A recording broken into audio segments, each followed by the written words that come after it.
What's on your radar, Briahna? Well, Robbie, are we about to re-enter a Dickensian era of sending children down chimneys and coal mines without any regard to their safety?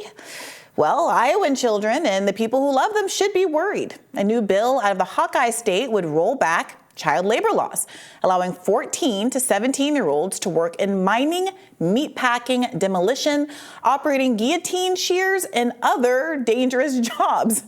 Unsurprisingly, the bill is backed by big business, perhaps eager to avoid paying living wages to the adult workers who toil so that corporate bosses can take multi-million-dollar payouts and buy back stock, boosting their own wealth in the process.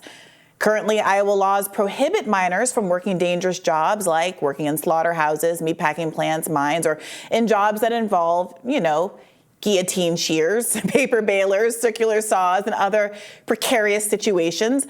But some conservatives in the state are pushing an exemption that would allow 14 to 17-year-olds to work those dangerous jobs if they're, quote, participating in work-based learning or a school or employer-administered work-related program. That's according to the Des Moines Register.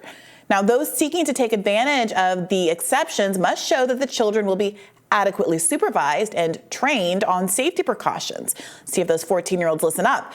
And that the proposed employment will not interfere with the health, well-being, or schooling of the minor enrolled in an approved program. Which might sound reasonable if you at all believe that asking employers nicely to ensure conditions are safe actually ensured safe conditions. And here's an interesting tell. The bill, which we're supposed to believe presents no risks to minors, for some reason includes a liability shield for businesses. So if a child is made sick or dead due to a company's negligence or the child's own childish negligence, there is no civil recourse for their loved ones. A company could face up to $10,000 in statutory fines, a penance in the context of wrongful death suits. But even that could be waived by the Iowa Labor Commissioner. The bill is sponsored by Republican State Senator Jason Schultz and is backed by several of his fellow Republicans in the GOP-led House, as well as by business interests. And it's easy to see why they're so interested. Per State Senator Claire Kelsey, this is a sign that the labor market in Iowa is in big trouble. Businesses are so desperate to hire warm bodies, she says, that they want politicians to bend child labor laws and eliminate corporate liability. To be clear, one way to attract workers would be to pay them more. Rapid consolidation in the meatpacking industry over the last 2 decades has vastly diminished, as well as vastly diminished union membership among workers, have contributed to wage decline. A 2022 study showed that workers were unwilling to accept meatpacking jobs due to low wages and harsh conditions without a $2.8 per hour wage premium added to the average $15 an hour salary. Health insurance, retirement benefits, and signing bonuses also would help retention, the study showed, but it seems like at least some plants see recruiting kids as a more lucrative path to take. Meatpacking is big business in Iowa, where immigrant labor is disproportionately used in the critical but taxing labor market there. Bernie Sanders famously dominated in the Iowa caucuses precisely because his canvassers went to meatpacking plants in the wee small hours of the morning when workers were actually changing shifts, and they employed translators who could help communicate his desire to provide healthcare guarantees and education security to laborers in East African languages like Amharic and in Spanish. But while a few years ago, these workers voted for Bernie hoping to see legislative changes that would improve their standard of living, they're now seeing state legislators respond to labor deficits by trying to recruit their kids. And it's not just happening in Iowa. A Wisconsin company had to pay $1.5 million to the Department of Labor after it was found to have employed children in dangerous jobs in 8 different states, including Kansas and Nebraska. 102 children were involved, and investigators learned that at least 3 children suffered injuries, including a chemical burn to the face, while sanitizing what are known as kill floors and other areas of slaughterhouses in the middle of the night.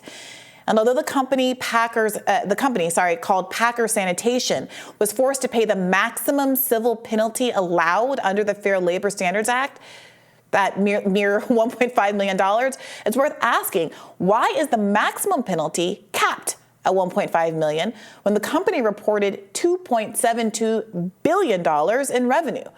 Does the fact of the liability cap raise questions about regulatory capture? Are regulators designing fines in a way that meaningfully deter destructive behavior, or are they designing policy to create the appearance of sanctions that are really more like a performative slap on the wrist? Packers Sanitation Services is owned by the Blackstone Group, and the private equity fund has collected hundreds of millions of dollars in dividends. At the same time, they've sent children to clean razor-sharp equipment used to dismember animals. Since Blackstone acquired the company in 2018, OSHA has investigated at least 4 amputations and 3 fatalities of PSSI employees, including a decapitation. As Lauren Gurley reported in the Washington Post, the implicated meat processing plants are operated by some of the country's most powerful meat and poultry producers, including JBS Foods, Tyson, and Cargill. Those companies were not charged or fined in any of this. According to research cited by Gurley, child labor violations are up a whopping 37% between just 2021 and 2022. And the number of children working in hazardous occupations like meatpacking and construction have spiked by 93% over the past 7 years, apparently due to a historically tight labor market. Now, over 100 years ago, Upton Sinclair's novel The Jungle exposed the appalling, dangerous conditions in the meatpacking industry. Over 100 years ago, he wrote, "If we're the greatest nation the sun has ever shone upon, it would seem to be mainly because we have been able to goad our wage earners to this pitch of frenzy.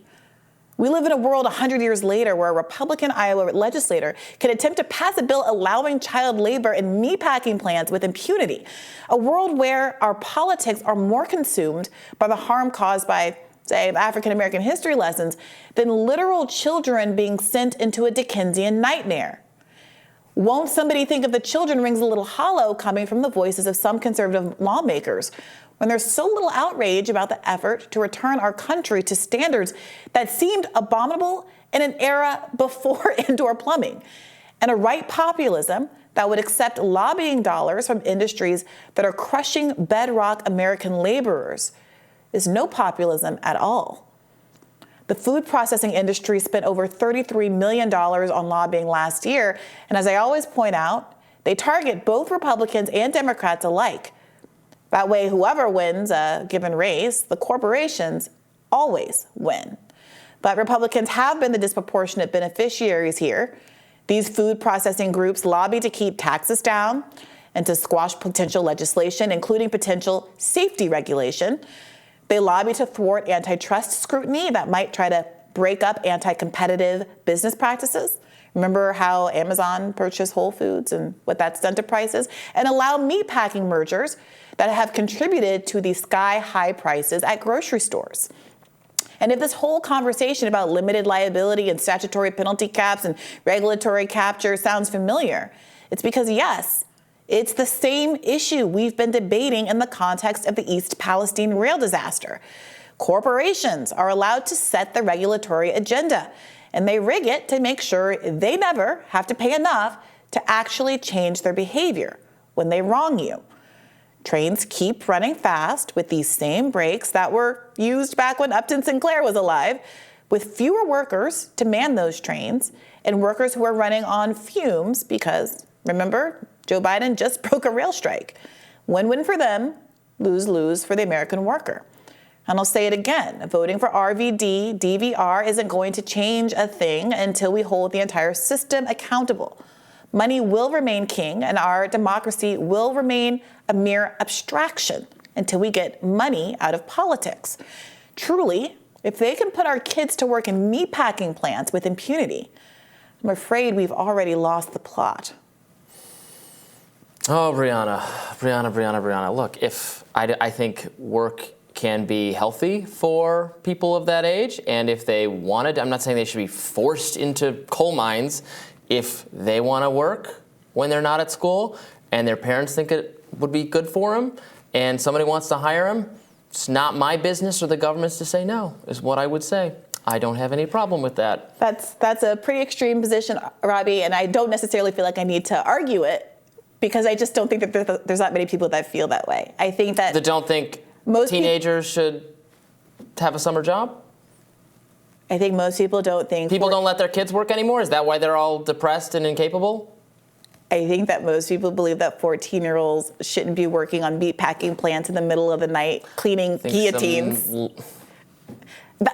I think that's literally the job we're talking about. I mean, you're hearkening back to an earlier era and saying things were always better then. No. Things were worse then. It was horrible then. Kids were dying in factories back then, and we should not go back. If your issue is the fact the employers, the factories need the liability fix. Again, if they harm people, if they're negligent, I do think they should pay. I've said that in all the discussions we've had on the railroads, but that doesn't. I mean, the work should be safe for adults and for kids. It should be. Kids, I don't like fetishize kids not working and just being at home on their smartphones all day. It doesn't seem like it's better for them. That's just a straw man, Robbie. The law already allows kids to work. It allows kids to work jobs that aren't especially dangerous. That's why I read all of those caveats off at the beginning. Jobs that are especially dangerous.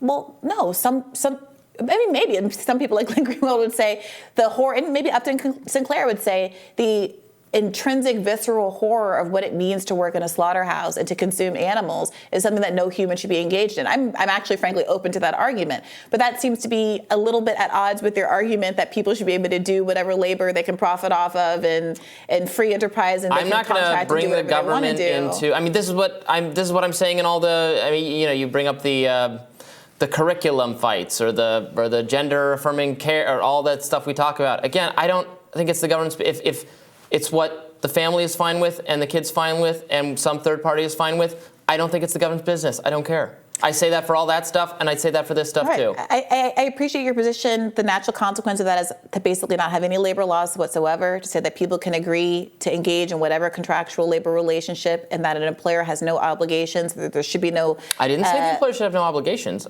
You should be able to, again, sue to right harms. That I have no problem with. Look, I respect your position that you think that there's no job too dangerous for a 14-year-old. Iowa. Now who's strawmanning who?